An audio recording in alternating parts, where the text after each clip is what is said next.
طارق جمیل صاحب پہ مجھے بہت ترس آتا ہے، کیونکہ میں ان کے مجاہدے جانتا ہوں، کیسے زندگی میں دولت کو لات ماری ہے انہوں نے، کیسے مجاہدوں میں ٹائم گزارا، پوری زندگی تبلیغ میں چل چل کے پہیا بن گئے۔ آج ہر دوسرا آدمی یہ لینڈ کروزر میں گھومتے ہیں، یہ بھائی وہ کروڑ پتی خاندان میں پیدا ہوئے ہیں، پھر بھی انہوں نے دولت کمائی نہیں، جو کچھ ملا باپ کی وراثت ہے۔ تو اس پہ کیوں تنگ کر رہے ہو کسی کو؟ آخری عمر میں، بڑھاپے میں ان کا احترام کرو۔ کوئی علمی کسی پہ کوئی اعتراض ہے تو وہ شائستہ انداز میں بیان کر دو۔ اچھا، آج کل سوشل میڈیا پہ کسی کی رائے کے خلاف کوئی بات کرو تو فوراً یہ پیسے لے رہا ہے، یہ ڈالر لے رہا ہے۔ تو یہ بہت آج کل ایک چل رہا ہے کہ کسی پہ کچھ بھی الزام لگا دو، ڈالر خور، ڈالر لیتے ہیں یہ۔ تو گورنمنٹ پہ کسی پہ کوئی الزام لگانے پر پابندی نہیں ہے، آپ لگا دیں پابندی۔ جی الیہم فلنا، ڈالر اتنا امریکہ بھی فالتو نہیں بیٹھا ہوا، یا حکومت بھی کہ وہ فری پھوکٹ کے ڈالر بانٹتی رہے بیٹھ کے۔ جب بھی کوئی دلیل سے بات کرے نا، اس کا جواب دلیل سے دیا کرو، پروپیگنڈے کا شکار مت ہو۔ سارے علماء ڈالر خور ہیں، سارے مولانا ہی سرکاری مولانا ہیں، مفتی تقی صاحب بھی، مفتی عبدالرحیم صاحب بھی، فلاں بھی فلاں بھی فلاں بھی، بس یہ 2-4 لوگ آئے ہیں دنیا میں جو کمنٹس کرنے ہیں، یہ ہیں نیک۔ انسان ایک دم نہیں بگڑ جاتا، یہ ذہن میں رکھو۔ جو بگڑے ہوئے ہوتے ہیں وہ شروع سے ہی بگڑے ہوئے ہوتے ہیں۔ نجاشی نے، جعفر طیار نے جب حضرت ابو سفیان نے ہرقل کے سامنے کہا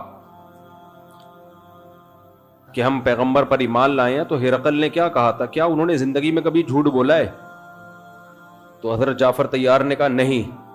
تو بادشاہ نے کہا یہ نہیں ہو سکتا کہ کسی نے زندگی پر جھوٹ نہ بولا ہو اور بولنے پر آیا تو اتنا بڑا جھوٹ بول دیا۔ تو یہ جتنے بھی علماء ہیں، یہ زندگیاں ان کی ماضی اٹھا کے دیکھو، کس قدر مجاہدوں میں انہوں نے ٹائم گزارا۔ آپ ان کی موجودہ حالت کو دیکھ رہے ہو۔ مولانا طارق جمیل صاحب پہ مجھے بہت ترس آتا ہے، کیونکہ میں ان کے مجاہدے جانتا ہوں، کیسے زندگی میں دولت کو لات ماری ہے انہوں نے، کیسے مجاہدوں میں ٹائم گزارا، پوری زندگی تبلیغ میں چل چل کے پہیا بن گئے۔ آج ہر دوسرا آدمی یہ لینڈ کروزر میں گھومتے ہیں، یہ بھائی وہ کروڑ پتی خاندان میں پیدا ہوئے ہیں، پھر بھی انہوں نے دولت کمائی نہیں، جو کچھ ملا باپ کی وراثت ہے۔ تو اس پہ کیوں تنگ کر رہے ہو کسی کو؟ آخری عمر میں، بڑھاپے میں ان کا احترام کرو۔ کوئی علمی کسی پہ کوئی اعتراض ہے تو وہ شائستہ انداز میں بیان کر دو۔ کیسی انگلیاں اٹھا رہے ہیں دربار میں جانے والے، کبھی 1 روپے کے لیے کسی سرکاری دربار میں نہیں گئے ہیں، وہ 1 روپے لینے کے لیے بھی نہ کسی سے ملے ہیں۔ جب ملے ان کو تبلیغ کرنے کے لیے ملے، وہ مبلغ ہیں، دائی ہیں۔ اور یہ جتنے لوگ اعتراض کر رہے ہوتے ہیں نا، خود ان کا ذرا سا بھی کام ہونا تو پھر دیکھو یہ کیسے درباری بنتے ہیں۔ یہ تو جس کو باپ سے دولت ملی ہے اس کو بھی چین سے نہیں جینے دیتے۔ باقی کوئی اعتراض ہے کرو، ہاں کچھ یہ ضرور ہے کہ ایسے مشہور لوگوں کو بعض دفعہ کچھ دائیں بائیں لوگ کیش کرا رہے ہوتے ہیں، دائیں بائیں کچھ لوگ ایسے ہوتے ہیں جو ان کے نام کو استعمال کر رہے ہوتے ہیں۔ تو وہ ٹھیک کا مطلب یہ نہیں کہ ان کے دائیں بائیں کوئی بھی ہوگا وہ بھی 100% ٹھیک ہی ہوگا۔ بہت ہم نے بھی اپنے ساتھ دیکھا ہے، ہم تو اتنے بڑے آدمی ہیں نہیں، لیکن ہمارے نام کے منجن لوگ بیچ رہے ہوتے ہیں، ہمارے نام پہ کیا کیا 2 نمبریاں ہو رہی ہوتی ہیں۔ لیکن مولانا کو ہم ذاتی طور پہ جانتے ہیں، سخاوت کا دریا ہے، غریبوں کے لیے، مساکین کے لیے، اخلاق ان کے دیکھو یار، اتنا حوصلہ، اتنی برداشت میرے اندر تو نہیں ہے، صحیح بتا دو۔ عبادت گزار ہیں، تہجد گزار ہیں، تو لیکن طنز دیکھو ہر دوسرا آدمی مالداروں سے ملتے ہیں، غریبوں سے نہیں ملتے۔ تم نے ملتے ہوئے دیکھا ہے ان کو؟ غریبوں سے ملتے ہیں کہ نہیں ملتے؟ ان کی ویڈیوز آ جاتی ہیں جب دولت مندوں سے مل رہے ہوتے ہیں۔ ٹماٹر والے سے ملتے ہیں تو کوئی ویڈیو نہیں بنا رہا ہوتا، کیونکہ پروگراموں میں ویڈیوز بنتی ہے نا، ہر جگہ تھوڑی ویڈیو بنتی ہے۔ ہیجڑوں پہ محنت کریں تو یہ ان کا حوصلہ ہے، کہتے ہیں دیکھو ہیجڑوں کے پیچھے پڑے ہوئے ہیں۔ یار تم جاؤ 2-4 منٹ کسی ہیجڑے کے ساتھ بیٹھ کے تبلیغ کرو، اس کو تمہیں اندازہ ہو جائے گا۔ تو بس کر دو منفی باتیں پھیلانا، بس کر دو۔ اور پتہ ہے یہ منفیت بار بار وہ بھی برا، وہ بھی برا، وہ بھی برا، وہ بھی ایسا سب خراب ہیں یہ صحیح ہیں 4-6 آدمی بس دنیا میں جو کمنٹس کر رہے ہوتے ہیں نیچے. منفی سوچتے رہنے سے نا انسان ڈپریشن کا ڈبہ بنتا ہے اور تھوڑے دنوں میں اپنی موت خود ہی مر جاتا ہے. مثبت سوچنا سیکھو, پازیٹیو سوچنا سیکھو. سمجھتے ہو کہاں سے کہاں بات چلی گئی. وہ انٹرویو لیا نا ان سے پوڈ کاسٹ میں کہ آپ تو سادگی کی تعلیم دیتے ہیں اور خود آپ گاڑیوں میں گھومتے ہیں. تو سلیمان علیہ السلام سادگی کی تعلیم دیتے تھے کہ نہیں دیتے تھے, جن کا ہم واقعہ سن رہے ہیں. اور ایسا عرش رکھا ہوا تھا, آگے آ رہا ہے, ایسا تخت, لگژری تخت تھا کہ آپ کی سوچ جہاں ختم ہوتی ہے وہاں سے سلیمان علیہ السلام کا تخت شروع ہوتا ہے. تو دولت رکھنا سادگی کے خلاف نہیں ہے. سمجھتے ہو کہ نہیں سمجھتے. ایک صاحب کہنے لگے ایم ٹی جے کی پروڈکٹ کی قیمتیں دیکھو تو ہوش اڑ جاتے ہیں, تو مت خریدو نا, ساتھ والی غریب والی دکان سے خرید لو.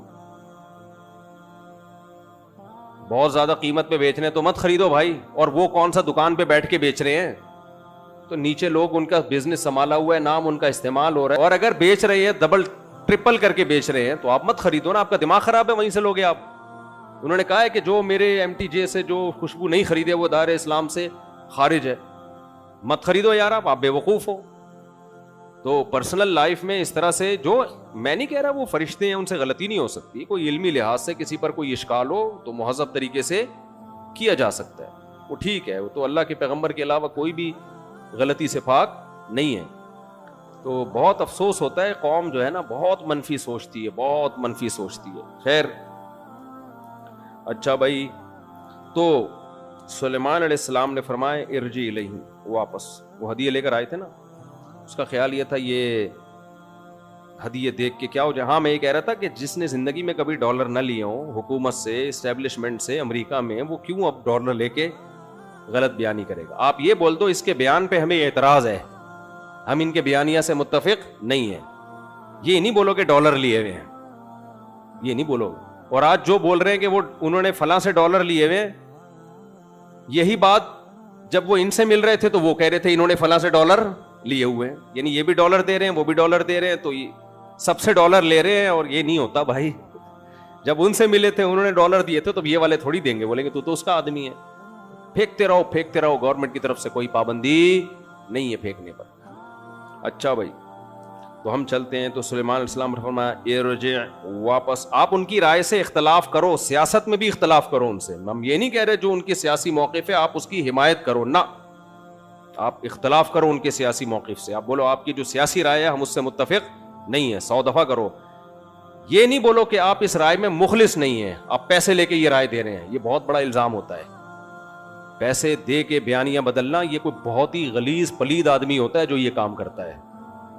یہ کوئی بہت زیادہ اس کے لیے گندا ہونا پڑتا ہے, جو اچانک نہیں ہو جاتا, جو پیدائشی گندے ہوتے ہیں, باپ دادا سے یہ چیزیں سیکھی ہوتی ہیں.